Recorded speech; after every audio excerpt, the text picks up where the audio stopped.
বন্ধুরা নিয়ে চলে এসেছি রিজনিংয়ের একটি নতুন সেশন নিয়ে। আশা করি আপনাদের এই ভিডিওটি ভালো লাগবে এবং আপনারা বুঝতে পারবেন। আজকের প্রথম প্রশ্ন, এ বি সি এবং ডি এই চারটি ব্যক্তিকে 1 থেকে 10-এর মধ্যে এমন সংখ্যা বেছে নিতে বলা হলো, তবে দুজন ব্যক্তি একই নম্বর বেছে নিতে পারবে না। এ এর বেছে নেওয়া সংখ্যার ঘন এবং সি এর বেছে নেওয়া সংখ্যার ঘন বর্গ নির্দিষ্ট সীমার মধ্যেই রয়েছে। বি যে সংখ্যাটি বেছে নিয়েছে তা হলো সি এর পছন্দের সংখ্যার থেকে 1 বেশি এবং ডি সকলের মধ্যে ক্ষুদ্রতম সংখ্যা বেছে নিয়েছে। ডি কোন সংখ্যা বেছেছিল? তাহলে দেখে নিন এখানে কি দেওয়া আছে। এখানে দেওয়া আছে 1 থেকে 10-এর মধ্যে এ বি সি ডি চারজন সংখ্যা বেছেছে। আবার বলেছে এর বেছে নেওয়া সংখ্যার ঘন, মানে এ যে সংখ্যাটা বেছেছে সেটা হচ্ছে ঘন। আবার বলেছে আর সি এর বেছে নেওয়া সংখ্যার বর্গ নির্দিষ্ট সীমার মধ্যে আছে, আর সি যে সংখ্যাটি বেছেছে সে তার বর্গ হচ্ছে এই 1 থেকে 10-এর মধ্যে আছে। তাহলে দেখে নিই আমরা কোন কোন ঘনগুলো 1 থেকে 10-এর মধ্যে আছে। 1 কিউব হচ্ছে 1ই হয়, এটি আছে। 2 দেখি, 2-এর কিউব 8 হয়, আছে। আর 3-এর কিউব হচ্ছে 27, তার মানে 1 থেকে 10-এর মধ্যে রয়েছে না, তাহলে হয়ে গেল। আবার দেখে নিই স্কোয়ার কী হবে। আমরা জানি 1-এর স্কোয়ার 1 হয়, এটি 1 থেকে 10-এর মধ্যে আছে। 2-এর স্কোয়ার 4 হয়, এটিও 1 থেকে 10-এর মধ্যে আছে। আবার 3-এর স্কোয়ার 9 হয়, এটিও 1 থেকে 10-এর মধ্যে আছে। 4-এর স্কোয়ার 16 হয়, এটি হবে না কারণ এটি 1 থেকে 10-এর মধ্যে পড়ে না। আবার কি দিয়েছে দেখুন, বি যে সংখ্যাটি বেছে নিয়েছে তা হলো সি এর পছন্দের সংখ্যার থেকে 1 বেশি। তাহলে বি যেটা বেছেছে সেটা সি এর থেকে 1 বেশি এবং ডি সকলের মধ্যে ক্ষুদ্রতম সংখ্যা বেছেছে এবং ডি যে আছে সে সবার থেকে ছোট সংখ্যাটি বেছেছে। তাহলে দেখে নিন, এবার আমরা দেখে নিই অপশানের মধ্যে সবথেকে ছোট সংখ্যা কোনটি আছে। অপশানে এই ডি হচ্ছে 1, এটি সবথেকে ছোট সংখ্যা আছে। আমরা যদি ধরে নিই যে ডি 1 সংখ্যা সবথেকে ক্ষুদ্রতম সংখ্যা 1 বেছেছে, তাহলে এর হোল কিউব, এখানে যেহেতু ডি 1 বেছেছে, আবার এখানে যেহেতু শর্তে দেওয়া আছে যে একটি নম্বর বেছে নিতে পারবে, মানে দুজন একই নম্বর বাছতে পারবে না, একজনকে ওই একটি নম্বরই বাছতে হবে। ডি যেহেতু 1 বেছে নিয়েছে, তাহলে এর কোনটা হয়ে গেল, এ বেছেছে 2। আবার যেহেতু ডি 1 আর এ 2 বেছে নিয়েছে, তাহলে সি কত বেছেছে, 3। ঠিক আছে। আবার সি যদি 3 বাছে, তাহলে বি কত বেছেছে, বি বেছেছে 1 বেশি সি এর থেকে, তার মানে 3 + 1 = 4। তাহলে আমরা পেয়ে গেলাম এ বেছেছে 2, বি বেছেছে 4, সি বেছেছে 3, ডি বেছেছে 4। আমরা অন্য সংখ্যাগুলো নিয়েও করতে পারবো, কিন্তু এটা হবে না। 9 কেন হবে না? কারণ ডি যদি 9 বাছে, সবথেকে ক্ষুদ্রতম সংখ্যা বলেছে, কিন্তু 10-এর পরেই তো 9, সবথেকে ক্ষুদ্র সংখ্যা হচ্ছে না। 4ও সবথেকে ক্ষুদ্র হচ্ছে না, 8ও হচ্ছে না ক্ষুদ্রতম সংখ্যা, তাহলে কি হচ্ছে, 1 হচ্ছে। তাহলে অ্যান্সার কি হলো? অ্যান্সার হলো 1। আশা করি আপনারা অঙ্কটি বুঝতে পেরেছেন। তাহলে আমরা চলে যাই পরবর্তী রিজনিংয়ে। আমরা চলে এলাম পরবর্তী রিজনিংয়ে। পরবর্তী রিজনিংটি দেওয়া আছে, বিকল্পগুলির মধ্যে থেকে সঠিক সংখ্যাটিকে চিহ্নিত করুন যা নিম্নের সিরিজে প্রশ্নচিহ্নের স্থানে বসবে। তাহলে এখানে দেওয়া আছে যে 100, 64, 36 আর জিজ্ঞাসা চিহ্ন। এইরকম এই প্রশ্নগুলি করার আগে আমরা দেখে নেব এইগুলি কোনো সংখ্যার স্কোয়ার বা কিউব কি না। তাহলে আমরা দেখে নিই, 100 হচ্ছে 10-এর স্কোয়ার, 64 হচ্ছে 8-এর স্কোয়ার, 36 হচ্ছে 6-এর স্কোয়ার। তাহলে এটি কত হবে দেখে নিই। এখানে দেখছি 10 থেকে 8 কত হলো, -2, ও 8 থেকে 6 কত হলো, -2। তাহলে এখানে কত হবে, এটা -2 করে সিরিজটা চলছে, তাহলে এখানে কত হবে, 4। 4-এর স্কোয়ার কত হলো, তাহলে 16, তাই অ্যান্সার কত হবে 16। আশা করি আপনারা এই রিজনিংটি বুঝতে পেরেছেন। তাহলে চলে যাই আমরা পরবর্তী রিজনিংয়ে। আমরা চলে এলাম পরবর্তী রিজনিংয়ে। পরবর্তী রিজনিং আছে নিহারের ঘড়ির সময় 1:30 বেজেছে এবং ঘন্টার কাঁটা উত্তর পূর্ব দিকে রয়েছে। নিহারের অবস্থানের কোনো পরিবর্তন হয়নি, তা ধরে নিয়ে নির্ণয় করতে হবে 30 মিনিট পর কোন অবস্থানে মিনিটে কাঁটা থাকবে। তার আগে আমরা জেনে নিই কোনটা কোন দিক।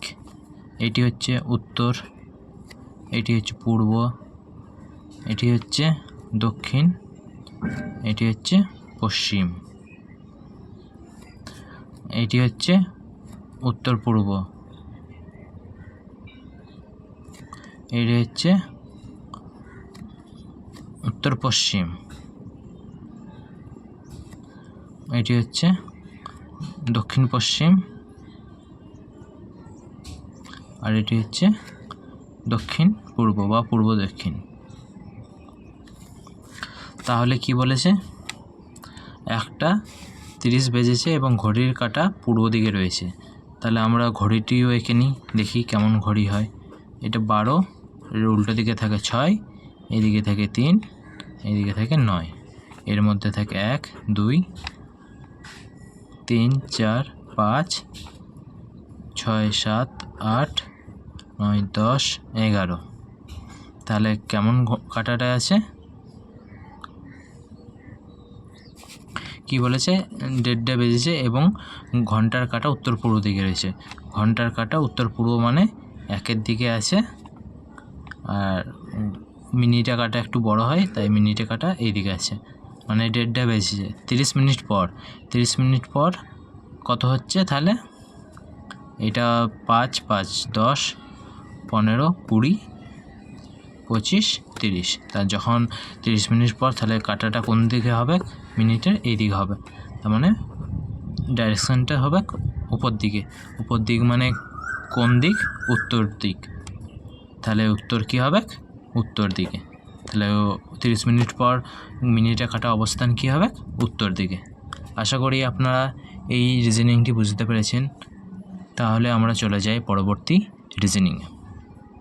আমরা চলে এলাম পরবর্তী প্রশ্নে। পরবর্তী প্রশ্ন দেওয়া আছে, যদি একটি সাংকেতিক ভাষায় সাডেনকে লেখা হয় RVCEDO, তাহলে ওই ভাষাতে গ্রোথ শব্দটিকে কীভাবে লেখা হবে। এখানে সাডেন দেওয়া আছে, কি লেখা আছে, RVCEDO। এটি কত হচ্ছে, এটা -1, এটি কত হচ্ছে +1, এটি কত হচ্ছে -1, এটি কত +1, আবার এটি কত -1, আবার এটি কত +1। এইভাবে সিরিজটি চলছে, -1 +1 -1 +1 -1 +1। এইটিও বলেছে সে একই নিয়মে চলবে। তাহলে গ্রোথ কি হবে, জি হচ্ছে -1, তাহলে জি এর আগে হচ্ছে F, আবার আর কি হচ্ছে +1, আর এর পর কি আছে অ্যালফাবেট S, তারপর কি আছে ওর হচ্ছে -1, কি আছে ও এর আগে N, আবার WTH, W হচ্ছে +1, W এর পর কি আছে X, তারপর T হচ্ছে আবার -1, T এর আগে কি আছে অ্যালফাবেট S, আবার H হচ্ছে +1, H এর পর অ্যালফাবেট কি আছে I। তাহলে কি হয়ে গেল, FSNXSI। দেখে নিই কোন অপশানে আছে, এটি আছে অপশান ডি। তাহলে অপশান ডি হচ্ছে সঠিক অ্যান্সার। আশা করি আপনারা এই রিজনিংটি বুঝতে পেরেছেন। তাহলে আমরা চলে যাই পরবর্তী রিজনিংয়ে। আমরা চলে এলাম পরবর্তী রিজনিংয়ে। পরবর্তী রিজনিংটি কী আছে দেখে নিই। ধরে নেওয়া হলো পি এবং কিউ হলো পাটিগণিতিক অপারেটর। যদি P24P 12Q 13 = 15 এবং 16 কিউ 56 পি 14 ইকুয়াল টু 0 হয় তবে তাহলে 87 পি 29 কিউ 22 সমান কত? পি কিউ একটি পাটিগাণিতিক অপারেটর, মানে হলো পি কিউ হচ্ছে যোগ বিয়োগ গুণ ভাগ এমন এই সংখ্যাগুলোতে বসাতে হবে যাতে এই সমীকরণটি স্যাটিসফ্যাকশন হয়। এখানে প্রথমে একটা কী দেওয়া আছে 24 পি 12 কিউ ইকুয়াল টু 15। তাহলে দেখে নিই, আমরা যদি এই পি এর জায়গায় 24 পি এর জায়গায় আমি যদি ভাগ বসাই এবং এখানে 13 হবে এবং কিউ এর জায়গায় আমরা যদি যোগ চিহ্ন বসাই তাহলে আমরা এটি 15 পাবো। দেখে নিই আমরা এটা প্রথমে আমরা বদমাস রুল অনুযায়ী জানি প্রথমে ভাগ হয় তারপর যোগ হয়। তাহলে এখানে কত হলো, ভাগ করে 2 আর এখান থেকে কত পেলাম 13 সমান হলো 15। আবার একইভাবে দেখে নিই আমরা 16 কিউ 56 পি 14 ইকুয়াল টু 20। আমরা এখানে পিটা কি বসিয়েছিলাম, এখানে পি মানে ভাগ আর কিউ মানে যোগ। তাহলে আমরা সেখানে বসিয়ে পরে দেখি চিহ্নগুলো যে হ্যাঁ এটা 20 হচ্ছে কি না। যদি 20 না হয় তাহলে আমরা অন্য চিহ্ন বসিয়ে দেখব, আর যদি 20 হয় তাহলে এই চিহ্নগুলি বসাবো। তাহলে আমরা এখানে কিউ এর মান যোগ বসালাম আর পি এর মান ভাগ বসিয়ে দেখব যে এখানে 20 হচ্ছে কিনা। যদি না হয় তাহলে আমরা অন্য চিহ্ন বসিয়ে দেখব। তাহলে এখানে 16 যোগ 56 ভাগ 14। আমরা বদমাস রুল অনুযায়ী জানি প্রথমে ভাগ হয় তারপর যোগ হয়। তাহলে 16 যোগ করে দিলাম এবং এটিকে ভাগ করলে কত হয় 4। তাহলে কত হলো উত্তর 20। এটাও দেখে নিলাম যে হ্যাঁ এই চিহ্নগুলোর সঠিক জায়গায় বসিয়ে পরে আমরা সঠিক সমীকরণটি পাচ্ছি।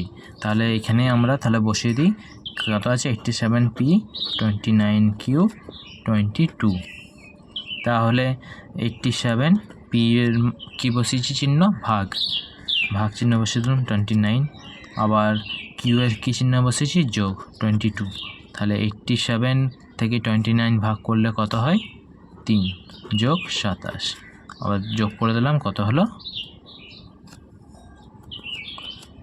25। তাহলে উত্তর কত হলো 25। এই প্রশ্নের উত্তর হলো 25। আশা করি আপনারা রিজনিংটি বুঝতে পেরেছেন।